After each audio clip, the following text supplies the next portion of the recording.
একটা হচ্ছে 2 নম্বর কাম কইরা 1 নম্বর হইছে। কয় নম্বর কাম? 2 নম্বর কাম কইরা বাংলাদেশ চ্যাম্পিয়ন হইছে। কেমন?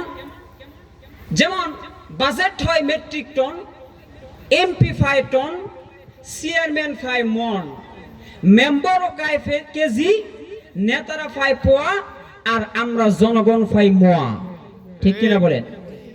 ঘুমিয়েছিল জনগণ, ভোট দিয়েছে প্রশাসন, সন্ধ্যাবেলা দিছে ভাষণ, সুষ্ঠু হয়েছে নির্বাচন, সোনার বাংলা সোনার দেশ, দিনের ভোট রাতেই শেষ, এরই নাম ছিল বাংলাদেশ। ঠিক কিনা বলেন? তাহলে আমাদের এই বাংলাদেশ বারবার চ্যাম্পিয়ন হয়েছে 2 নম্বর কাম করে। কয় নম্বর? আরেকটা হচ্ছে কোরআনের মাধ্যমে। আপনারা কি জানেন যে গোটা বিশ্বের মাঝে একটা খেলা হয়? বলেন তো খেলাটার নাম কি? ফুটবল। ফুটবল বিশ্বকাপ খেলা জানেন তো? আর্জেন্টিনা বনাম ব্রাজিল, একটা 3 বার আর একটা 5 বার। আপনারা কি জানেন যে ফুটবল বিশ্বকাপ খেলা হয় কত দলে? কত দলে? 32 দলে। ফুটবল বিশ্বকাপ খেলা হয় 32 দলে। আর ক্রিকেট বিশ্বকাপ খেলা হয় 10 দলে। কত দলে? 10 দলে। এই 32 দল ফুটবল বিশ্বকাপ খেলার আগে একটা বাছাই পর্ব হয়। এই বাছাই পর্বের আগে আরেকটা প্রাক বাছাই পর্ব হয়। আমাদের বাংলাদেশের সোনার ছেলেরা, খেলোয়াড়রা, টাইগাররা ওই প্রাক বাছাই পর্বেই তাদের টেম্পার শেষ। প্রাক বাছাই পর্বেই, ফাইনালের আগে যেই বাছাইয়ের আগে প্রাক বাছাই পর্বেই কি তারা, অর্থাৎ ফাইনাল পরীক্ষার আগে টেস্ট পরীক্ষায় তাদের টেম্পার শেষ। অথচ ওই সমস্ত খেলোয়াড়দের জন্য সরকার কোটি কোটি টাকা বাজেট দেয়। ঠিক কিনা বলেন? আজকে স্বাধীনতার 54 বছর পার হয়ে গেল, আজ পর্যন্ত বৈশ্বিক কোন প্রতিযোগিতায় বাংলাদেশ বিশ্ব চ্যাম্পিয়ন দূরের কথা, বিশ্বকাপ দূরের কথা, একটা চায়ের কাপ বাংলাদেশকে উপহার দিতে পারে না। অথচ ওই সমস্ত টাইগারদের জন্য সরকারিভাবে কোটি টাকা বরাদ্দ দেওয়া হয়। 32 দল ফুটবল বিশ্বকাপে 1 দল বিশ্ব চ্যাম্পিয়ন হয়, 10 দল ক্রিকেট বিশ্বকাপে 1 দল বিশ্ব চ্যাম্পিয়ন হয়। কিন্তু স্বাধীনতার 54 বছরে বাংলাদেশ পৃথিবীর মানচিত্রে লাল সবুজের পতাকাকে 32 দল ফুটবল বিশ্বকাপে চ্যাম্পিয়ন হতে পারে নাই, 10 দল ক্রিকেট বিশ্বকাপে চ্যাম্পিয়ন হতে পারে নাই। অথচ খেলোয়াড়দের জন্য কোটি কোটি টাকা বাজেটে দেওয়া হয়। কিন্তু আমাদের এই মাদ্রাসার হিফজ বিভাগের ছোট্ট ছোট্ট নাবালেগ বাচ্চারা, যাদের জন্য সরকারের 1 পয়সা বরাদ্দ নাই, তারা পৃথিবীর 32 দেশ নয়, 10 দেশ নয়, 103 দেশকে পেছনে ফেলে, 113 দেশকে পেছনে ফেলে কোরআন প্রতিযোগিতায় বাংলাদেশ বিশ্ব চ্যাম্পিয়ন হয়ে পৃথিবীর মানচিত্রে লাল সবুজের পতাকা উড্ডীন করেছে। এই কোরআনে কারীম শুধু একবার নয়, দুবার নয়, বহুবার গোটা বিশ্বের মাঝে, এই পৃথিবীর মধ্যে কোরআনে কারীম বিশ্ব চ্যাম্পিয়ন হয়েছে। তোমার এই খেলোয়াড়, তোমার এই আর্জেন্টিনা, তোমার এই ব্রাজিল বাংলাদেশকে, বাংলাদেশের খেলোয়াড়রা ডেঙ্গের ছাতা উপহার দিতে। আজকে আমাদের সুশীল সমাজেরা কয়, হুজুর আমি মেসির ভক্ত, আমি নেইমারের ভক্ত। আরে ভাই, তুমি তো মুসলমান, আর তোমার মেসি নেইমার হলো খ্রিস্টান। কথা ঠিক কিনা বলেন? মেসির ভক্ত, নেইমারের ভক্ত, আসলে তোমার শরীরে মির্জাফরের রক্ত। ইহুদিদের খেলা নিয়ে করো নাচানাচি, আজরাইলের সামনে পড়লে নাই রে বাসাবাসি। ইহুদিদের খেলা নিয়ে করো নাচানাচি, আজরাইলের সামনে পড়লে নাই রে বাসাবাসি। মুসলমানের সন্তান তুমি, এইটা পরিচয়, মুসলমানের সন্তান তুমি, এইটা পরিচয়। মুহাম্মদের দল করো, নেইমার মেসির নয়।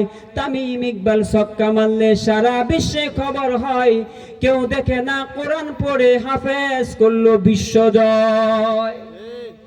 কি বলেন, ঠিক না? এই কোরআনের কারণে গোটা বিশ্বের মাঝে, বিশ্বের মানচিত্রের মাঝে ছোট্ট একটি ভূমি এই বাংলাদেশ, কোরআনের কারণেই আজকে বিশ্বের মাঝে নাম হয়েছে। কিসের কারণে? এখন এই কোরআন বারবার বাংলাদেশের মধ্যে চ্যাম্পিয়ন হয়, কিন্তু কোরআন নাজিল হয়েছে মক্কায়, মদিনায়। কিন্তু মক্কা মদিনার ছেলেরা ফার্স্ট হইতে পারে নাই। এই কোরআনকে মধুর কণ্ঠে তেলাওয়াত করেছে মিশর, ফার্স্ট হতে পারে নাই। কিন্তু বারবার এই বাংলাদেশের ছেলেরা ফার্স্ট হয় কেন? বাংলাদেশের গোটা বিশ্বের মাঝে একটা আলোড়ন সৃষ্টি হলো। ব্যাপার কি? বাংলাদেশে এরকম কি আছে, কি আছে যেই কারণে বাংলাদেশ চ্যাম্পিয়ন হয়?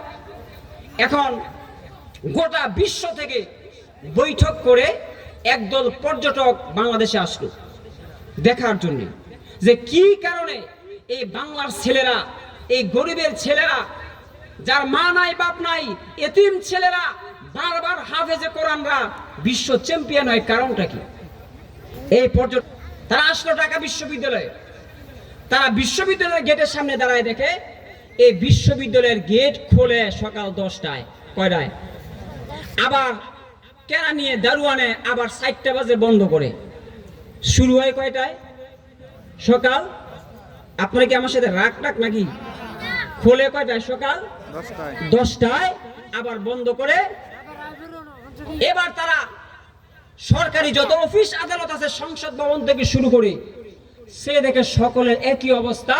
সকল চাকরি, সরকারি বেসরকারি সকল অফিস আদালত খোলে সকাল 10টায়, বন্ধ করে বিকাল 4টায়।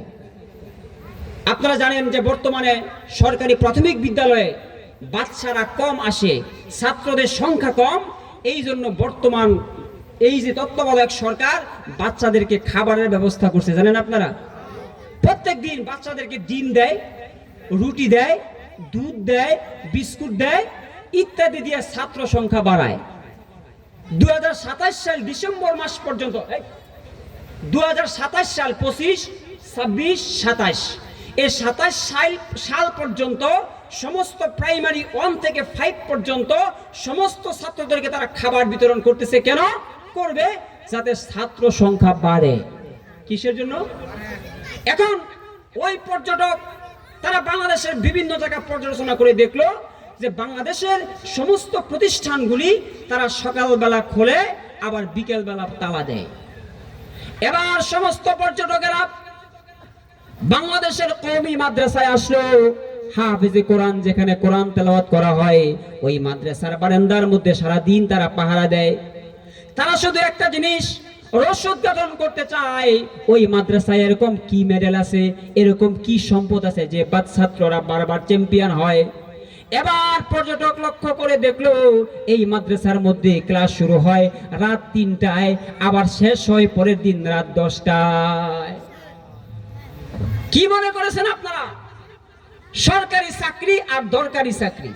এই মাদ্রাসায় ক্লাস শুরু হয় ভোর রাত 4টায়, 3টায়, 3:30টায়, 4টায় শুরু হয়, শেষ হয় কোন সময়?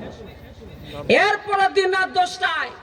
এখন পর্যটক বুঝতে পারলো যেই দেশের ছেলে মেয়েরা নিজের জীবনের চাইতে নিজের গম নষ্ট করে, নিজের শ্রম নষ্ট করে কোরআনকে এত মূল্যায়ন করতে পারে, সেই বাংলাদেশের ছাত্রদেরকে পৃথিবীর কোন শিক্ষার্থী প্রধানত